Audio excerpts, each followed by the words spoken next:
Bonjour. L'épisode 3 de la saison 6 de Black Mirror, Mon cœur pour la vie, présente une fin plus que choquante dans cet épisode centré sur le thème de l'espace. Voici des explications et la signification de cet épisode, et c'est juste après ça.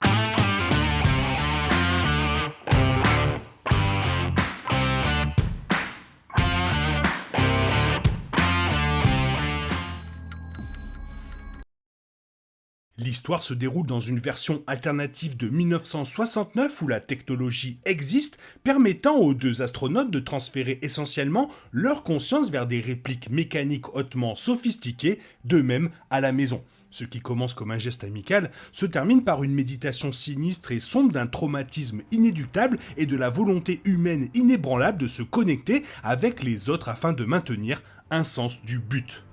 Le casting est dirigé magistralement par Aaron Paul et Josh Hartnett en tant que deux astronautes qui effectuent la maintenance de leur vaisseau spatial.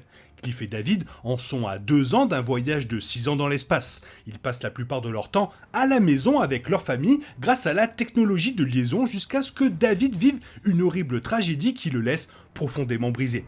Cliff offre à David la possibilité de se connecter à sa réplique et de peindre un portrait de sa maison, lui faisant confiance pour interagir de manière responsable avec sa femme Lana et son jeune fils Henry. L'état émotionnel fragile de David, mélangé à ses capacités artistiques fantastiques, lui permet de trahir Cliff et finalement de devenir un monstre. La fin commence à se dérouler après que Cliff découvre des croquis dessinés à la main de sa femme nue dans les appartements de David à bord de leur vaisseau spatial.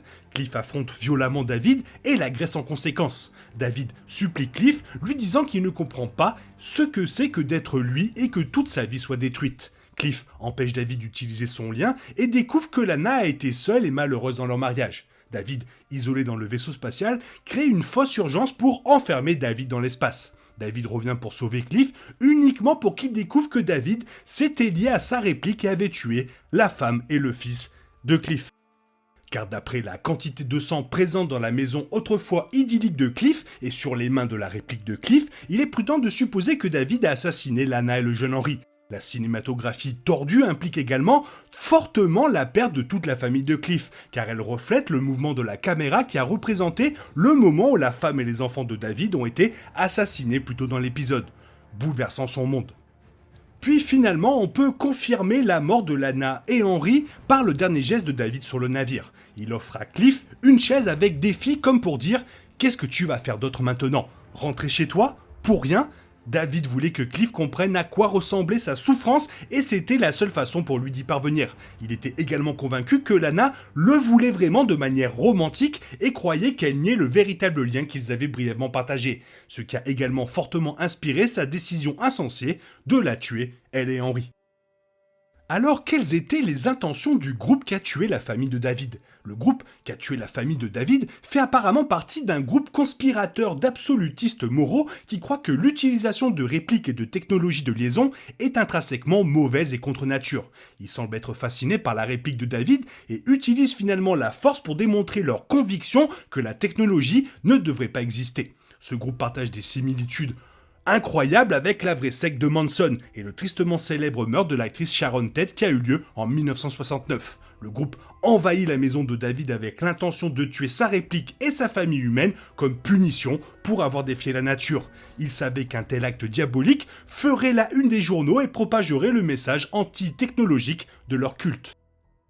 David a certainement essayé d'avoir une liaison avec Lana via la réplique de Cliff, mais n'y est pas parvenu. Lana, bien qu'elle ait momentanément accepté les avances de David en raison du manque de contact physique et d'affection de Cliff dans leur mariage, n'a pas trompé son mari. Lana était naturellement attirée par les sensibilités artistiques et sophistiquées de David, mais n'a jamais volontairement commis d'adultère ou quoi que ce soit de proche qui pourrait être qualifié de véritable infidélité. Le plus proche que Lana et David sont devenus amoureux a été des caresses sensuelles et une danse dans un bref instant où Lana a perdu de vue la réalité en raison des tentatives incessantes de David pour l'attirer. David disait la vérité lorsqu'il a dit à Cliff que les croquis de nu de Lana provenaient uniquement de son imagination. Alors, quelle est la signification de cet épisode ? La fin est presque nihiliste dans son utilisation choquante de la violence et de la mort. David était autrefois un père de famille admirable et charmant qui devient un monstre après une tragédie inimaginable. Cliff tend une main et finit également par perdre tout ce qu'il avait. Le groupe a assassiné la famille de David pour faire la une des journaux mais n'inspire finalement aucun changement. Il y a tellement de tragédies à la fin de l'épisode 3 qui rend son dernier plan poignant et métaphoriquement approprié. 2 anciens astronautes accomplis qui étaient définis par leur vie à la maison n'ont plus leur place dans l'univers, ils sont aussi vides et sombres que l'espace infini dont ils sont entourés. Je tiens quand même à mettre en avant la prestation de Aaron Paul dans cet épisode qui est complètement incroyable. On comprend pourquoi Netflix avait vraiment mis le marketing sur son personnage pendant tout ce temps, parce que c'est magistral, tout simplement. Toi, qu'est-ce que tu as pensé de cet épisode? Fais-moi part de ton avis dans la zone commentaire, sinon il est temps pour toi de reprendre le cours normal de ta vie, et on se retrouve demain pour une nouvelle vidéo. Bisous bisous, bye bye.